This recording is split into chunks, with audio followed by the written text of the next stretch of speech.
I know how hard this has been emotionally to even let yourself hope that you could have a month without migraines. So with that, I want to encourage you that even with like the migraine healing journey, if you get 1 or 2 this cycle, it's still better than 7 days. And we're going to count those wins. And so I'm not believing that you're going to get migraines. I'm just saying that sometimes in that healing phase, it's like we want so badly to feel better and to be free of that symptom. And Yes. which I understand more than but we have to count that like, okay, I had 2 days without migraines this cycle, and I only had 3, or it was less intense, and I didn't have, I had all of these triggers and none of them led to me, being stuck at home. And let that be like your hope anchor, if that makes sense, of like, okay, I'm going to hold on to this for the next one, and know that, it kind of gives you that energy to keep doing what you're doing. And I think when you've had a chronic issue for a long time, it is hard not to become hypervigilant about it and like obsessed about the details, right? Because you kind of had to be, like, in order to figure things out. And so sometimes what I will do is, if I notice my brain going there, and actually a colleague, a friend of mine, we actually just did an episode on this, on like navigating chronic illness from a place of hope, that you might actually find some really good like mental strategies around this. That being said, when I find myself going there of obsessing, like what worked, what didn't, why was yesterday better and today's not, is to like stop and ground my body, like ground myself, because when I'm having racing thoughts, I'm not grounded, right? I'm either in the future or I'm in the past, and I'm not able to think objectively, and I'm not able to really be like have a good perspective on what's going on, right? Which is understandable because it's hard. And so sometimes what I will do is I will recognize that anxiety is coming from a place of, this is really hard. This is hard. This has been a hard road. And I will just stop and I will be like, Andrea, this is really hard. And it's okay that this is hard. And we don't have to obsess to fix it. We can just be in the present moment and know that, every day I'm learning something new that's going to help me get better. And I like redirect my thought. It's hard to do, but it is one of those, like, for me, it's, taking my thoughts captive, but it's like anxiety doesn't serve me.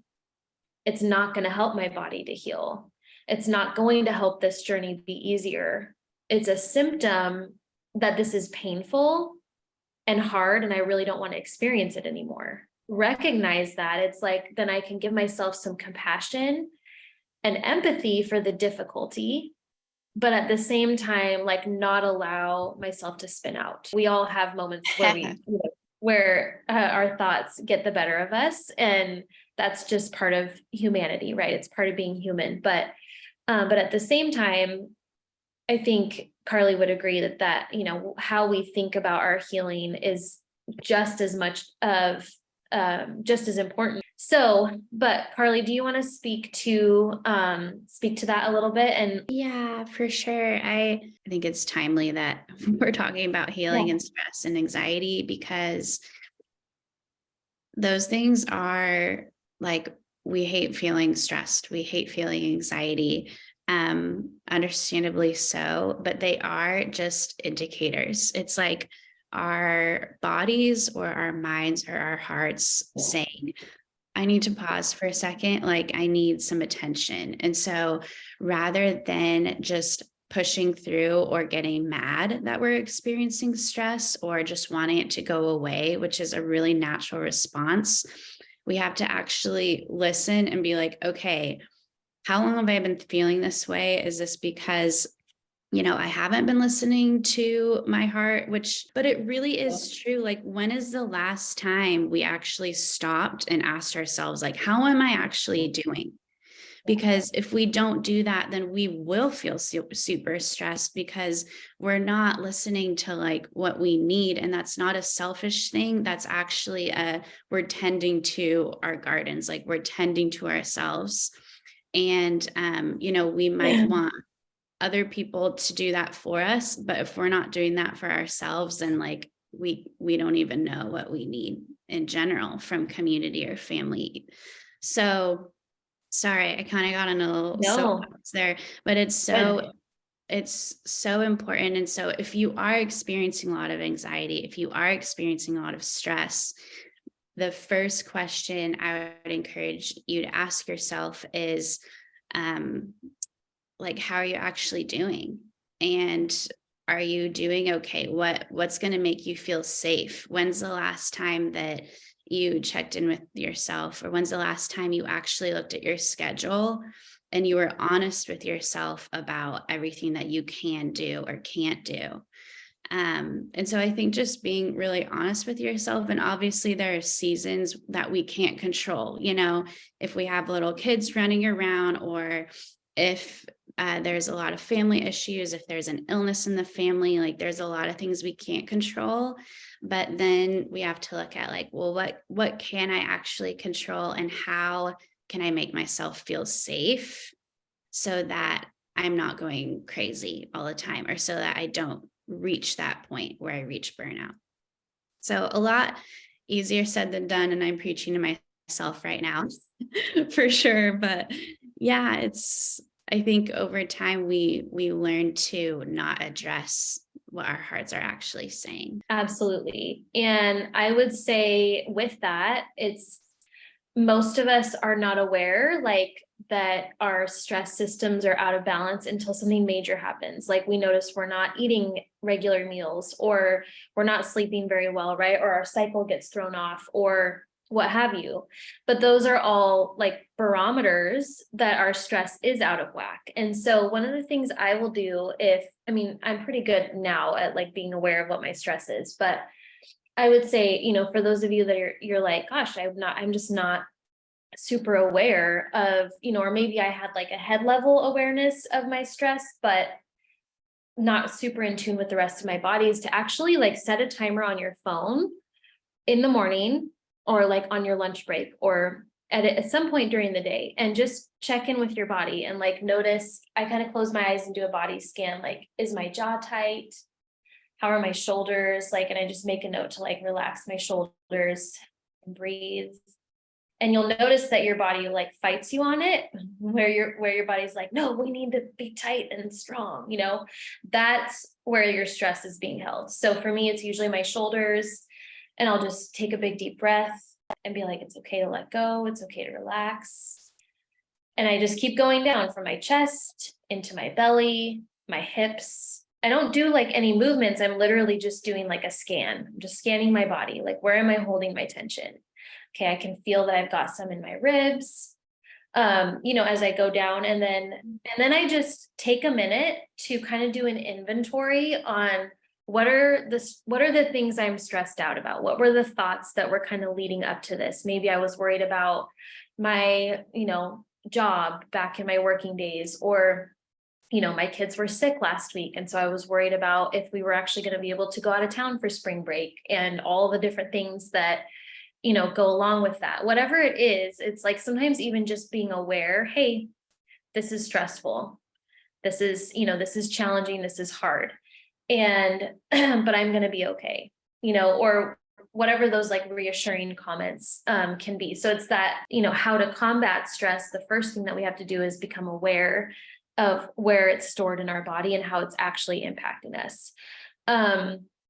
And then for me, I typically, it depends on the stressor, but typically when I'm dealing with a lot of stress, I become very, very intentional about what I'm doing. Okay, I'm experiencing a lot of stress right now. This means that I need to be really good about eating meals every 3 hours. I know that my body does not do well when I stop eating. And it's not like punishment, I'm not like experiencing bulimia or anything like that, but I'm just saying like that is my stress response. I lose my appetite and I stop eating. But I know that that's going to compound to other things like insomnia and daytime irritability if I'm not really mindful of it. So I become aware of my stress, and then I shift everything else to make sure that my physiology is like staying where it needs to stay. So that means I enlist help with sleep. So if, like, for example, last week it was, one of my kids was up barfing, and then 2 nights later, one of the other kids was up barfing, and then by like the fifth night, I was up barfing. And so I had to, have my husband, like, you have to help, which he's good about that stuff, but so that I can sleep, because this is not going to be a good situation, like, of me not sleeping.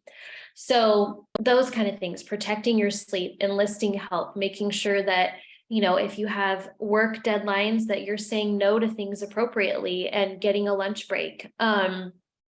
Because absolutely those will impact your cycle, and whatever symptoms you're experiencing the most, meaning like if your symptoms tend to be, irritability, mood swings, fatigue, those are going to be ramped up. If your stress is really high, you're going to notice an uptick in those symptoms. If your symptoms are more like rage or headaches or bloating or like digestive issues, those you're going to see those increase under periods of stress too, because that's kind of how your body responds to those stressors. So absolutely, like, stress will impact your period. It will make it longer, it will make it shorter, it will make it not show up at all. For every person it's a little bit different, but it absolutely will impact that for most people. That was really good. I think what I try to do for myself, and I try to encourage clients to do, is look at my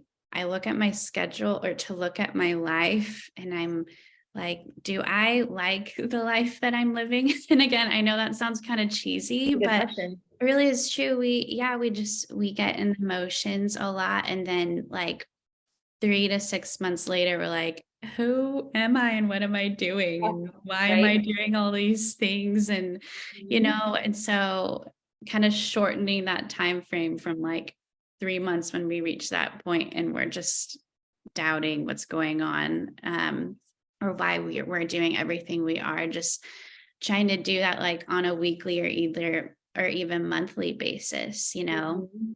and doing things for enjoyment. I Yep. think that's a really huge thing, doing things to simply like just for the goal of having fun, just for the goal of enjoyment. It doesn't have to be productive in any way, but that is a huge thing too, like making sure you're putting in enjoyment and fun time. Absolutely. Yep. Enjoyment is essential, and it's also the hardest thing to do when we're stressed, right? Like, I know when I have a really hard day with my kids and they're fighting all, nonstop, the last thing I want to do is be like, all right, get your shoes on, we're going for a walk. Even though I know that would help every single one of us in numerous ways.